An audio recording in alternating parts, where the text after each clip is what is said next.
کو کام میں مصروف کر لیا۔ وہ اسکول میں پڑھاتی تھی مگر بچے کی مسکراہٹ سے ریحان کی یاد دلاتی۔ 3 سال گزر گئے۔ ایک دن اسکول میں نیا پرنسپل کا تقرر ہوا۔ جناب ریحانہ عائزہ کے ہاتھوں سے فائل گر گئی۔ وہی چہرہ، وہی لہجہ، مگر آنکھوں میں ندامت تھی۔ ریحان نے خاموشی سے کہا، میں تمہیں ڈھونڈتا رہا مگر تم اپنے پتہ ہی مٹا دیا تھا۔ میری شادی اب ختم ہو چکی ہے۔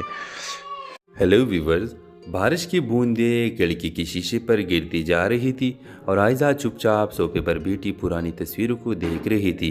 ہر تصویر میں ایک ہی چہرہ نمایاں تھا، ریحان، وہی ریحان جو اس کی زندگی کا خواب بھی تھا اور ادھورا وعدہ بھی۔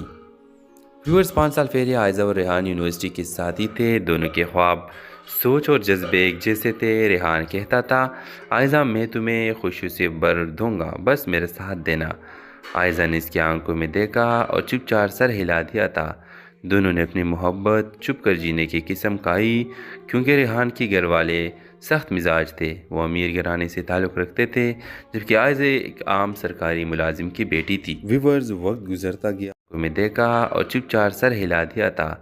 دونوں نے اپنی محبت چھپ کر جینے کی قسم کھائی، کیونکہ ریحان کے گھر والے سخت مزاج تھے۔ وہ امیر گھرانے سے تعلق رکھتے تھے، جبکہ عائزہ ایک عام سرکاری ملازم کی بیٹی تھی۔ ویورز، وقت گزرتا گیا، ریحان اپنی پڑھائی مکمل کی اور ایک بڑی کمپنی میں نوکری حاصل کی۔ اس نے وعدہ کیا کہ جلد ہی اپنے گھر والوں سے بات کرے گا، مگر دن مہینوں میں اور مہینے برسوں میں بدل گئے۔